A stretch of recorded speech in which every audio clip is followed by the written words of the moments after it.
అయితే జేఈకి prepare అయితున్న students అందరికీ నా ఒక స్టూడెంట్ రియల్ లైఫ్ స్టోరీ చెప్తుంటా. స్టూడెంట్ చాలా అంటే లోవర్ మిడిల్ క్లాస్ ఫ్యామిలీ నుంచి వచ్చిండు. స్టూడెంట్ కూడా ఎట్లా ప్రిపేర్ అయితుండే అంటే ఒక తపస్సులాగానే అబ్బా! ఒకటే జేఈ క్రాక్ చేయాలి. నేను ఐఐటీకి పోవాలి. అదొక్కటే గోల్. ఆ గోల్ కోసం అంటే అంత స్ట్రాంగ్ స్టూడెంట్ కూడా కాదు. అంత ఎక్సెప్షనల్లీ టాలెంటెడ్ స్టూడెంట్ కూడా కాదు. చాలా కష్టపడిండు. అంటే ఒకవేళ రాకపోతే ఫ్యాకల్టీస్ వెనకాల పడి డౌట్ క్లియర్ చేసుకుంటుండే.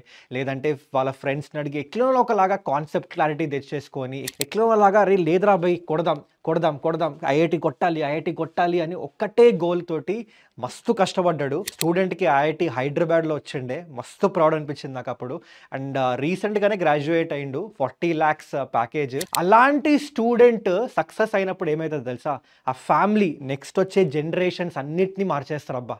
అలాంటి వాళ్ళు చాలా చాలా ఇంపార్టెంట్. అందుకే అప్పుడప్పుడు అనిపిస్తుంటది ఈ ఆస్తులు, అంతస్తులు ఇవన్నీ గాదు. ఎడ్యుకేషన్ అన్నిటికన్నా ఇంపార్టెంట్.